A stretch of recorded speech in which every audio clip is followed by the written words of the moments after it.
बिस्मिल्लाहिर्रहमानिर्रहीम। अस्सलाम वालेकुम। आज मैं आपको मसाला चाय बनाना सिखाऊंगी। ये चाय खासकर उन लोगों के लिए बहुत बेहतरीन है जिनका गला बैठ जाए या जो वीकनेस महसूस कर रहे हों या सर्दी महसूस कर रहे हों और बुखार या जुकाम होने वाला हो, तो अगर ये चाय पी ली जाए तो वो रुक सकता है और इसका टेस्ट भी बहुत ही मजेदार होता है। तो इसको बनाने के लिए हमें चाहिए होगा दूध 2 कप, पानी 1 कप, फ्रेश अदरक ½ इंच का टुकड़ा बारीक स्लाइसिस में काट कर थोड़ा सा कूट लीजिएगा, सौंफ ½ टीस्पून, दालचीनी का एक छोटा टुकड़ा, इलायची 3 अदद, इन्हें भी आप हल्का सा दरदरा सा कूट लीजिएगा, लौंग 4 अदद, चाय की पत्ती मैं यहाँ पर टी बैग्स का इस्तेमाल कर रही हूँ, 4 अदद टी बैग्स हैं। आप चाहें तो खुली पत्ती का इस्तेमाल कर लीजिएगा और अगर आप खुली पत्ती ले रहे हैं तो वो आप 1½ टेबल स्पून ले लीजिएगा। ब्राउन शुगर 2 टेबल स्पून, और अगर आप व्हाइट चीनी के साथ बनाना चाहते हैं तो आप वो ले लीजिएगा, लेकिन ब्राउन शुगर या गुड़ की चीनी के साथ ज्यादा अच्छा टेस्ट आएगा। सबसे पहले आप पानी बॉयल होने के लिए रख दें।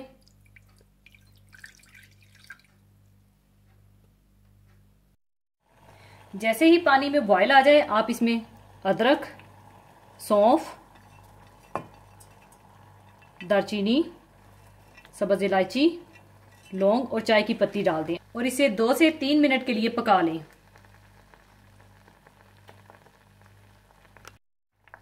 दो से 3 मिनट पकाने के बाद आप इसमें दूध डाल दें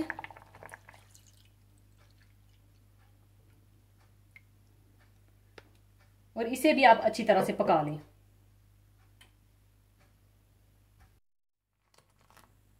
और जैसे ही इसमें बॉयल आ जाए आप इसमें चीनी डाल दें, और चीनी अगर आप अलग सर्व करना चाहते हैं तो आप अलग भी सर्व कर सकते हैं। और अब आप इसे 2 से 3 मिनट के लिए और पका लें।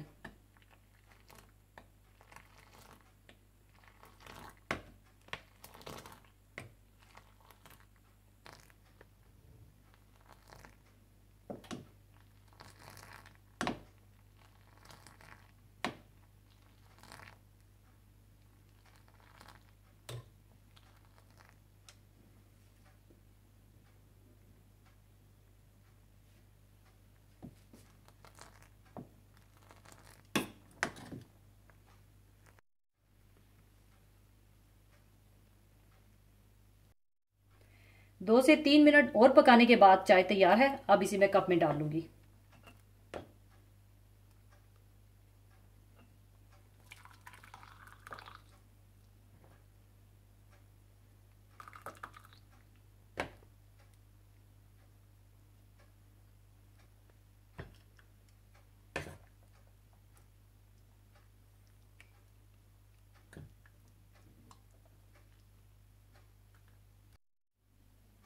लीजिए, मसाला चाय तैयार है। इसे आप गर्मा गर्म सर्व कीजिएगा और जरूर बनाइएगा।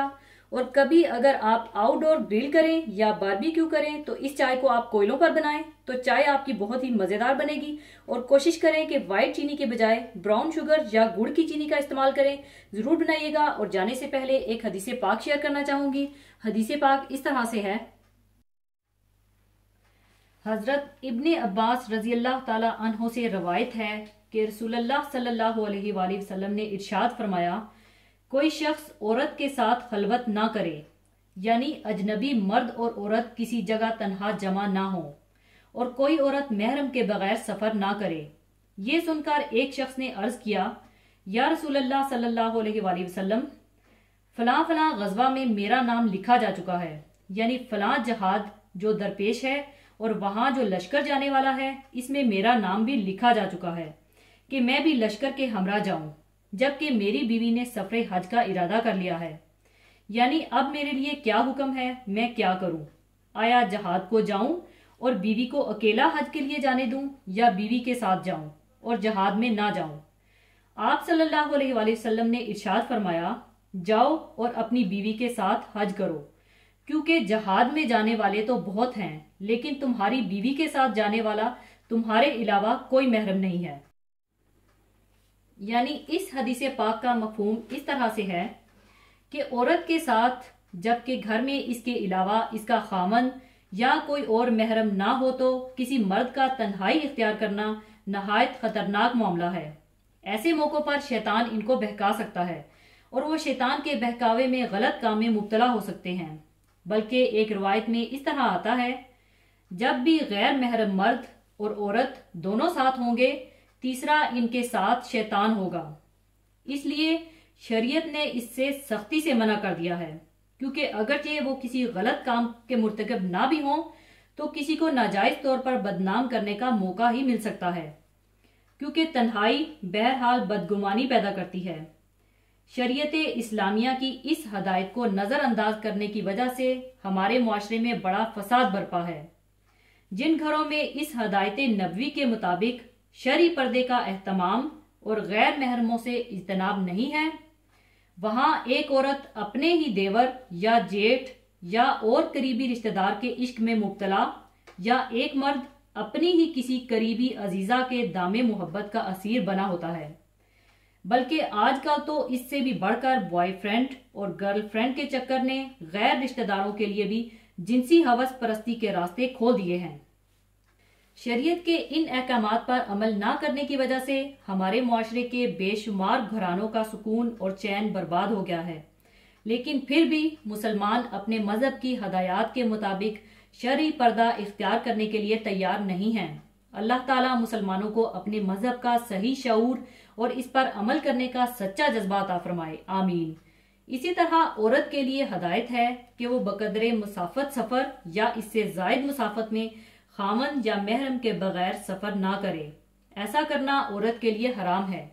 जैसा कि एक और रवायत में इस तरह आता है कि किसी औरत के लिए जो अल्लाह और यौम आखिरत पर ईमान रखती है, जायज नहीं है कि वो महरम के बगैर एक दिन और रात का सफर इख्तियार करे।